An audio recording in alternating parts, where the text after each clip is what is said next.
You're watching Reddit echoes where ordinary people confess the kind of disasters you can't make up: financial meltdowns, social train wrecks, and moments so awkward they physically hurt to listen to.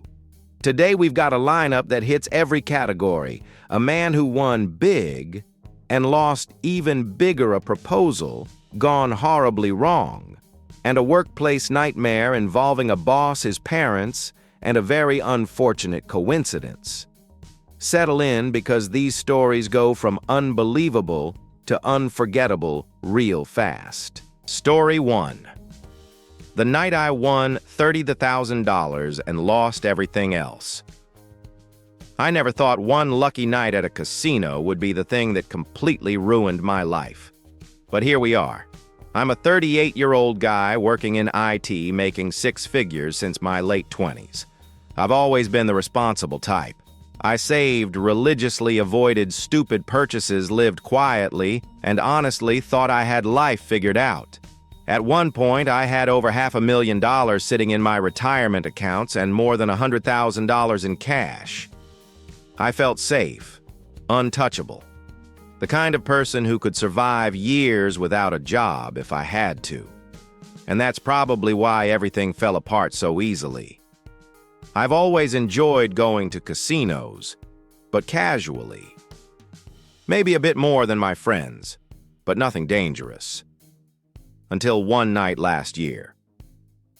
I walked in with $600 and sat down at an Ultimate Texas Hold'em table. And then, for reasons I still can't explain, the universe decided I was its favorite child. I didn't just win. I couldn't lose. For 4 hours straight, every hand broke my way. Straights, full houses, blind raises without even looking at my cards. I kept increasing my bets until I hit the table max, $33,000 total with all the side bets. People crowded around the table. The dealer kept losing. Everyone was cheering.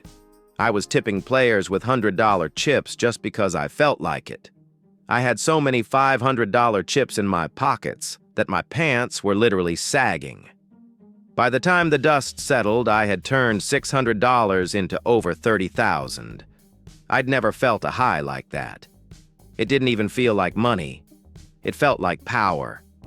And that's the part that hooked me: not the cash, but the feeling that I could bend probability to my will. Over the next few weeks, I went back, again and again. And somehow I kept winning. Slots, table games, random machines, everything paid out. I walked away with another 20 grand that month. I had nearly $50,000 in cash sitting in my closet in neat little bundles, like I was preparing to rob a bank or start one. My friends loved the story. I loved the story. And the casino loved me too. I hit their highest VIP tier, and suddenly I was getting free cruises, private club golf trips, thousands of dollars in food comps. I didn't even know what to spend the comps on, so I just took friends out to fancy dinners for fun. And then the luck stopped. At first, it was small losses. 10,000 gone. Then, 15. But I told myself it was fine. After all, I had 50 grand in the closet, right? Except, once that 50 became 40, then 35, I started panicking. I didn't want my friends asking to see the stack and having to admit I wasn't the unstoppable casino god I pretended to be. So I went back to win it back. I never thought one lucky night at a casino would be the thing that completely ruined my life. But here we are. I started losing every time. The free play they gave me, $250 twice a week, was gone in seconds because I was betting $10, $20, $50 a spin. And once the free play ran out, I'd hit the ATM for $3,000, $5,000, sometimes over $30,000 at a time. I watch my bank app send me little notifications like, "You've spent $30,000 less this month than last month," and it made my stomach fall out of my body. I stopped going to the casino eventually, and that's when I discovered online gambling. I used to think online casinos were fake or illegal, but one day I found one that worked perfectly with US banks. And that was the beginning of the end. Because now, instead of driving to a casino, I could lose thousands while lying in bed at 2 in the morning. I drained my savings account completely. And once I hit zero, I thought, screw it. What's another 10 grand? So I tried using a credit card. It worked. I maxed it out, requested a limit increase, maxed it out again. Then I started pulling money from my Roth IRA, tens of thousands at a time. The moment the wire hit my checking account, I'd deposit it straight into the online casino and lose it within hours. I kept telling myself I just needed one more miracle, one more insane win like before. And sometimes I actually got it turning $100 into $20,000 in minutes. But every win went right back into the machine, and every loss pushed me closer to financial collapse. I withdrew so much from my retirement accounts that I didn't even have enough left to cover the taxes and penalties I now owed. I couldn't buy furniture for my new house. I kept dodging my friends, making excuses about why they couldn't come over. I lied constantly. And the shame isolated me so much that I didn't tell a single person what was happening. Not even my mom, not even my closest friends who would have helped me in a heartbeat. I just kept sinking deeper into this fog where nothing mattered except chasing the next win that would magically fix everything. By the time I finally snapped out of it, I had lost over $600,000. My savings, my retirement, my credit, my stability gone in less than a year. And the saddest part, if I had never gambled at all, if I had simply done nothing, I would have been a multimillionaire today. I had massive investments in NVIDIA before everything exploded. All I had to do was leave them alone. But instead, I cashed them out and fed them into a damn slot machine. I've finally stopped. I've confessed to my best friend. I'm building a plan to pay the taxes and the debt. It's going to take years, maybe decades. But I'm trying to climb out of the hole I dug myself into. If there's anything to learn from my story, it's this. Sometimes winning is the worst thing that can ever happen to you. Because that one lucky night didn't make me rich. It destroyed my life. Story 2. The time I accidentally proposed to my girlfriend's dad. I've done plenty of embarrassing things in my life, but nothing, and I mean nothing, comes close to the moment I accidentally proposed to my girlfriend's dad. My girlfriend and I have been dating for 2 years, and everything has been going great. We've talked about the future, about moving in together, about maybe getting a dog. Eventually, the idea of proposing started bouncing around in my head. I wasn't totally sure how I wanted to do it, but I did know one thing: her dad is old school. The kind of guy who still calls the internet the Google. So I figured, all right, I'll do the traditional thing and ask for his blessing first. And that's where everything started going downhill. We were having dinner at her parents' house. Nice meal, lots of small talk, nothing dramatic. After dessert, I pulled her dad aside into the living room. My heart was pounding. My palms were sweating. My brain, meanwhile, apparently decided to pack a suitcase and take a vacation. I took a deep breath, looked him in the eyes, and said the words I will regret for the rest of my life. I'd like to marry you. Not, I'd like your blessing. Not, I want to marry your daughter. No. Somehow I skipped straight to proposing marriage to her father. For 5 full seconds, he just stared at me. No expression, no reaction. Just the face of a man trying to decide whether I was joking, having a stroke, or secretly in love with him. And that's when my brain came back online just long enough to make everything worse. I started panicking. Words came out of my mouth faster than my dignity could escape. I mean, know your daughter. Not you, not that you're not attractive, wait. That's not, oh my God. I'll just go throw myself off a cliff. I was sinking fast. I could feel my soul trying to exit my body. And of course, because the universe hates me, My girlfriend walked into the room at that exact moment and heard just enough to be confused. She looked at her dad, then at me, and then immediately burst into laughter so hard she almost fell over. Her dad finally broke too. He started laughing until his eyes watered and said, "Well, I appreciate the offer, but I think my wife would object." I wanted to disappear, just dissolve into particles and drift away. To his credit, he eventually stopped laughing long enough to give me his actual blessing. But that didn't save me from the long-term consequences. Because now every time I visit their house, I am introduced as Dad's other husband, at family gatherings, at holidays. Once at a barbecue, he even raised a toast to his 2 favorite sons-in-law. And my girlfriend, she thinks it's the funniest thing that's ever happened. She'll whisper, "Hey, fiancé," or should I say husband, and just walk away giggling. So yeah, I did get the blessing. And I am going to propose. But no matter how the real proposal goes, I already know one thing. There is no universe where it will be as memorable as accidentally asking her dad for his hand in marriage. Story 3.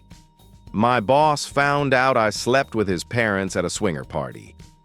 I never expected my personal life and my work life to collide in the most catastrophic way possible, but somehow I managed to create a situation so painfully awkward that even HR needed a moment to process it.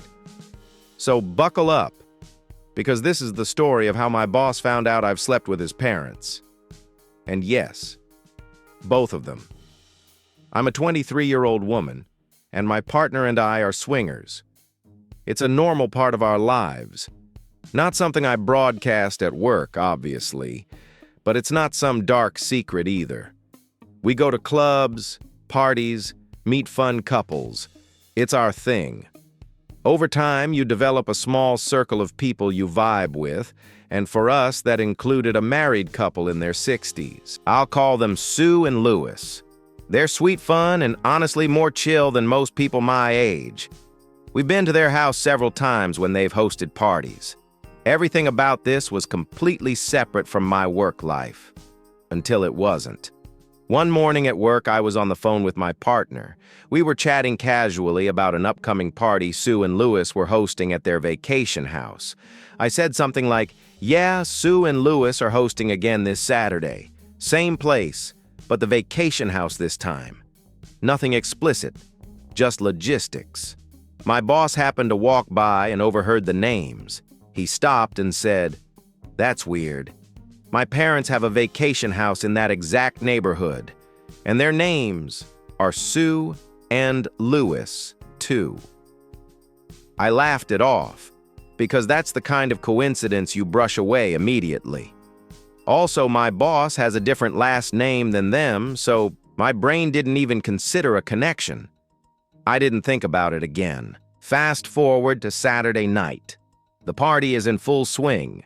People are naked, toys everywhere, something explicit playing on the TV, casual chaos, everything you'd expect from a swinger party hosted by retirees who still somehow have more energy than I do. Then a car pulls into the driveway. Sue and Lewis look out the window and immediately panic. They throw on robes, start swearing under their breath, and whisper, "It's our son. Oh my God, it's our son. Please tell me the grandkids aren't with him." Everyone tries to act normal, which is hilarious because there is no version of normal where 10 naked adults hide behind furniture and pretend to be discussing the weather. Some of us are tipsy, others are too slow to catch the message, and the TV is still loudly broadcasting things that definitely do not help. I peek around the corner because apparently I have no survival instincts and my heart stops. It's my boss. He spots me immediately. Our eyes meet for half a second before I duck behind a couch like a guilty toddler. He yells my name in absolute horror, pure betrayal, confusion, trauma, then storms out of the house and peels out of the driveway. I honestly expected to be fired the second I walked into work on Monday. But Monday comes, and he doesn't show up. Instead, I get messages from his wife. Angry, unhinged messages. She calls me disgusting, accuses me of trying to seduce her husband, claims I've dragged her children's grandparents into a cult of sin, and insists I've somehow manipulated them. I've never even flirted with the guy. I barely talked to him. The idea that I masterminded some multi-generational sex conspiracy is so absurd, it almost made me laugh until she called me again, screaming so loudly I had to hang up. I talked to Sue and Lewis, and they were incredibly apologetic, which is ridiculous because, if anything, I should be the one apologizing for nearly giving their son a heart attack. We arranged to meet a couple days later, and that's when I learned the full backstory. Their relationship with their son, my boss, has been terrible for years. He's cheated on his wife multiple times. She's cheated on him with one of his close friends. He's made disastrous financial decisions that dragged his parents into debt. They're extremely conservative and religious on the surface, but utterly toxic behind closed doors. They barely talk as a family except for occasional grandkid visits. So, of course, this situation became the perfect excuse for all their suppressed resentment to explode. Meanwhile, my boss demanded that Sue and Lewis cut contact with me and my partner. He wanted them to stop hosting parties entirely. He even tried to push for me to be fired. The problem is, he can't. HR already told me he has no grounds. They also offered to move me to a different department if I ever feel uncomfortable, but honestly, I feel safer at work than he does at this point. His wife is still convinced I'm sleeping with him. I'm not. I've never wanted to. I barely even wanted to see him clothed, let alone anything else. She's also convinced I'm part of some evil sex cult, manipulating her in-laws into depravity.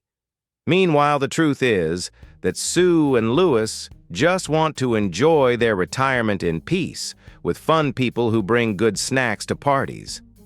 Sue even made me lasagna. She handed it to me and said, "You've had a stressful week. Eat something warm." And honestly, she's probably the sweetest person I've met in months. So now I'm still employed, still on good terms with Sue and Lewis, and absolutely certain that my boss and his wife are going to be awkwardly avoiding me for the foreseeable future. And yes, if you're wondering, I'm still invited to their next party. I just really hope their son checks the calendar first this time.